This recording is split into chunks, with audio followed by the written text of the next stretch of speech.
சந்திப்பதாக சொல்லப்படுது. பிரதமர் மோடி அவர்கள் வராங்க, உங்களை சந்திப்பதில் எனக்கு மகிழ்ச்சி பாக்கியம் அப்படின்னு ஓபிஎஸ் அவர்கள் ஒரு கடிதமே எழுதியிருக்கிறாங்க. ஏன் சந்திக்கணும்னு நினைக்கிறாங்க? ஓபிஎஸ் அவர்களோட முதல்ல அந்த திட்டம் என்ன? ஏன் இந்த கடிதம் எழுதியிருக்கிறாங்க?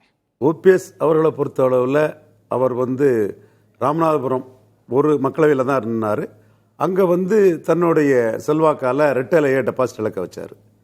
இதில் பாராளுமன்றம் சட்டமன்றம்னு ஒரு நுண்டி குதிரைக்கு சறுக்கின சாக்கு, ஒரு ஆடத் தெரியாதவன் மேடை கோணல்னு சொன்ன மாதிரி ஒரு நுண்டி சாக்குகளை தமிழ்நாட்டில் பலரும் சொல்லிட்டு இருக்கிறாங்க. உண்மை நிலைமை 2024 மக்களவையே ஒரு சட்டமன்ற தேர்தல் மாதிரி தான் நடந்தது. அந்த வகையில் எம்ஜிஆரை வச்சியோ ஜெயலலிதா வச்சியோ சேலத்தில் எடப்பாடி 38% பெறல, விழுப்புரத்தில் 36 பெறல, சிதம்பரத்தில் 36 பெறல, 10.5 வச்சு தான் அவர் பெற்றார். அந்த 10.5க்கு தான் அந்த கூட்டமும் கைத்தட்டிச்சு கேட்டது, நான் தாரங்கிறதையும் அவர் சொன்னார்.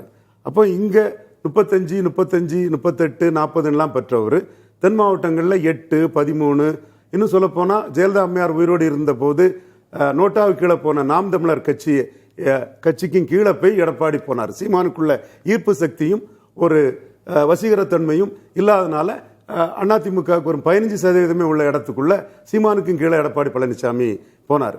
ஸோ இந்த அரசியல் களம் இப்படி ஒரு பின்னடைவு அதிமுக சந்திக்கிறதுக்கு காரணம் இரட்டை தலைமையாக இருந்த ஓபிஎஸ் நீக்கினதுனால அது அதுக்கு ஒரு ஜாதிய தன்மைகள் அதிமுகவுக்கு உருவாயிட்டு.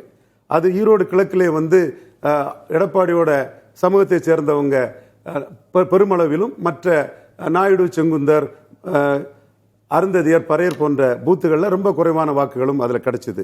இதோட விளைவு தான் அப்பவே நான் சொன்னேன், ஈரோடுல கடும் போட்டின்னு பலரும் சொல்லும் போது இதே இடைத்தேர்தல் முதுகுளத்தூர்லயோ தூத்துக்குடி பக்கத்திலேயோ ஆண்டிப்பட்டி பக்கத்திலேயோ வந்தா ரெட்டால டெபாசிட் இழக்குன்னு சொன்னேன். இப்ப ரவீந்திரன் துரைசாமி, நீங்க சொல்வதைத்தான் திரு அண்ணாமலை அவர்களும் பல பேட்டிகள்ல சொல்றாங்க. அதிமுகன்றது பிராந்திய அளவுல ஏற்ற இறக்கங்களோடு இருக்கு, அது சீரான தன்மையில இல்லை அப்படின்றத சொல்றாங்க. இப்ப நான் கேட்பது, பிரதமர் மோடியை சந்திக்கணும்ன்ற ஆசையை ஏன் வெளிப்படுத்துறாரு? ஏன்னா அமித்ஷா அவர்கள் வந்தப்ப சந்திக்கல. இதுல நான் என்ன வர்றேன், ஏன் மோடி அவர்களை சந்திக்கணும்னு ஆசைப்படுறாரு ஓபிஎஸ் சந்திச்சு தனக்கு மோடி சொல்லிதான் ஆக்சுவலா ஓபிஎஸ் கட்சிக்கு ஓபிஎஸ் ஆட்சிக்கு இபிஎஸ் தான் இருந்தது. மோடி சொல்லிதான் நான் கட்சிக்கு பாதி பாதி இங்கன்னு கொடுத்தேன்னு சொல்றாரு. அப்ப அந்த இடத்துல ஓபிஎஸ்க்கு டிசிஷன் இன்னைக்கு அவருக்கு பெரிய டவுன்ஃபாலா மாறிட்டு.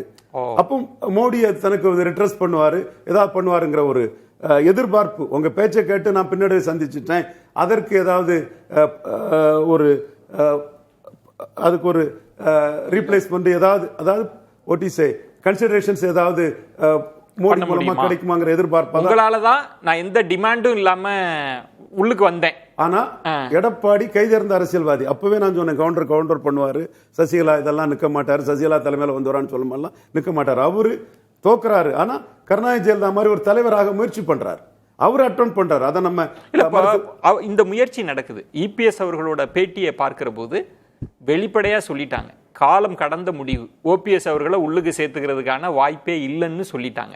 இந்த தருணத்தில் பிரதமர் மோடிட்ட போய் நான் நீங்க சொல்லிதானே சேர்ந்தேன்லாம் சொன்னால் கூட, இப்போ மோடி அவர்களோட அணுகுமுறை நீங்க அறிந்தவர், மோடி என்ன செய்வாங்கன்னு. மோடி எப்படி எடப்பாடியை கண்ட்ரோல் பண்ணிட முடியும்? ஒரு கட்சியை கைப்பற்றினவர் எப்படி விட்டு கொடுப்பாரு? என்ன அதிகாரத்துக்கு தான் அங்க காலில் விழுந்தாங்க. ஜெயலலிதா மாதிரி சசிகலா வந்தவங்க ஜெயலலிதா படத்தெல்லாம் குப்பை கூடையில் தூக்கி போடல, நம்மளே பார்த்தோமே. அப்புறம் சசிகலா கிட்ட தான் அந்த அதிகாரத்துக்கு இருந்தாங்க. சசிகலா போனதும் அதிகாரமே அவங்க கையில வந்துடுச்சு. மீண்டும் இணைக்கிற முயற்சியில எல்லாம் பண்ண மாட்டாங்க. நீங்க இதை காப்பாத்துறதுக்கு தான் பாஜக கிட்ட அவங்க நட்பா போறாங்களே தவிர, இதை லாஸ் பண்ணி 50-50 தான் வெளியெடுத்து 20% அவர் எடுத்துட்டாரு. அவர் 1% தான், மீதி 12 காணாம போயிட்டு, அது போனதுதான்.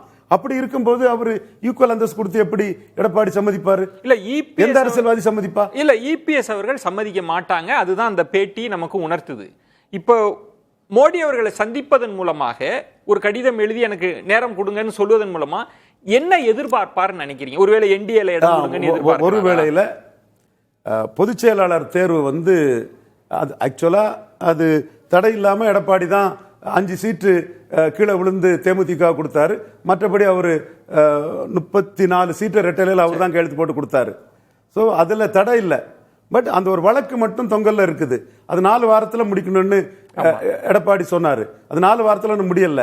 அந்த வழக்கில் தனக்கு ஏதாவது கிடைச்சிடா. இப்போ குன்கா மேட்டர்ல வந்து ஜெயலலிதா வந்து உடனே வந்துடலான்னு போனாங்க. சின்ஹா எப்படி நேர்மையான ஜட்ஜியோ அதே மாதிரி குன்கா ஒரு நேர்மையான ஜட்ஜி கன்விக்ட் ஆக்கி உட்காத்திட்டாப்புல ஜெயலலிதாவை. டக்குன்னு என்னாச்சு, அப்படியே ஆட்டோமேட்டிக்கா இவரு அந்த இடத்துக்குள்ள ஆட்டோமேட்டிக்காட்ட இவருக்கு பவர் வந்துட்டு.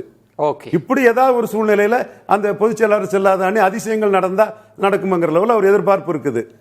மோடியால இந்த பின்னடைவை சந்திச்சதுனால மோடி அதுக்கு ஏதாவது பரிபகாரம் பண்ணுவாருங்கிற எதிர்பார்ப்பு அவர்கிட்ட இருக்கு. அதனாலதான் அண்ணாமலை அவர்களுமே கூட எங்களை நம்பி வந்தவங்களை நாங்க விடமாட்டோம் அப்படின்னு பேசிட்டு இருந்தார். அவர் ஒரு இபிஎஸ் எதிர்ப்பு குரல் அப்ப ரொம்ப பெருசா இருந்ததுல அப்ப சொன்னார், எங்களை நம்பி வந்தவங்க எல்லாம் நாங்க விடமாட்டோங்க அப்படின்னு. ஆனா இபிஎஸ் அவர்களோட பேட்டி வந்து இப்ப டிடிவி தினகரன் தொடர்பான கேள்வி, கூட்டணி ஆட்சி தொடர்புனா வெளிப்படையவே பகிரங்கமா அடிச்சிட்டாங்க. வந்து கூட்டணி ஆட்சியில் அவர் சொல்வதெல்லாம் பெருசா படுத்தாதீங்க அப்படின்ற அளவுல அப்ப ரொம்ப கிளியர் கட்டா இருக்கிறாங்க இபிஎஸ். இப்போ பவர் பொலிட்டிக்ஸ்ல அண்ணாமலை கிட்ட பவர் இருக்கு. அண்ணாமலை ஒண்ணு சொன்னாருன்னா நேத்து வர அவர் பிஜேபி தள்ளிட்டு அன்டெஸ்டட் நாட்புடு சிவாஜி கணேசன் இவர் அல்லு அர்ஜுன் மாதிரி உள்ள பல நிரூபிக்காத ஒருத்தரை சேர்த்துருவாருன்னு பலரும் பேசின சூழ்நிலையில அண்ணாமலை ஒரு நாங்க யாரையும் ஏமாத்த மாட்டோம் ஏமாற மாட்டோம்னு சொன்னதும் பிஜேபி எங்களை பிரிக்க சதின்னு அண்ணாமலைக்கு மட்டும் அந்த பவருக்கு அந்த 19% வாக்கு 18% வாக்கு அண்ணாமலையை மாற்றுங்கிற லெவலுக்கு வந்தது. ஜெயலலிதா ஊழல்னு சொல்லி எடுத்தது, ஒரே குட்டையில் உரிய மட்டைகள்னு காமராஜ் சொன்னதை சொல்லி எடுத்தக்கூடிய சூழ்நிலை அவருக்கு மட்டும் ஒரு அவர் அசிடிசில் அவர் டைரக்டா அடிக்காத ஒரு இதுக்கு மட்டும் பாஜக விட மாட்டேன்னு சொல்றாரே தவிர மற்றபடி என்னதான் ஓபிஎஸ் சொல்லி மோடி அதை கேட்க மாட்டாருன்னே தெரியும். அதனால மோடி அதை சொல்ல போறதுல நான் கருதுறேன். ஒருவேளை ஓபிஎஸ் அவர்கள் இன்னொரு முடிவு, நான் உங்களை நம்பி வந்தேன், கடைசியா ஒரு கோரிக்கையும் வச்சுட்டேன், இங்க எதுவும் நடக்கல, நான் வேற முடிவு எடுத்தால் நீங்க கோச்சிக்க கூடாதுன்ற தன்மையும் இருக்குமோ அதுக்கு? இல்ல, அப்படி ஒரு சிக்னல் கொடுக்க விரும்புறாங்க. No place for sentiments in politics. Sentiment இடமே இல்ல. பன்னீர்செல்வம் சவுத்ல பெரிய கூட்டத்தை சேர்க்கிறார். ஓகே, அதுக்கு அவரோட ஆர்கனைசர் மனோஜ் பாண்டியன், வைத்தியலிங்கம், கோபாலகிருஷ்ணன் போன்றவங்க எல்லாம் ஆர்கனைஸ் பண்ணிட்டு இருக்காங்க. அதை மையமா வச்சு தான் ஒரு ஆளுநி பண்ண முடியுமே தவிர இந்த எம்ஜிஆர் ஜெயலலிதா அந்த சென்டிமெண்ட் எல்லாம் ஓவர், முடிஞ்சிருச்சு. சரி, பேசலாம்.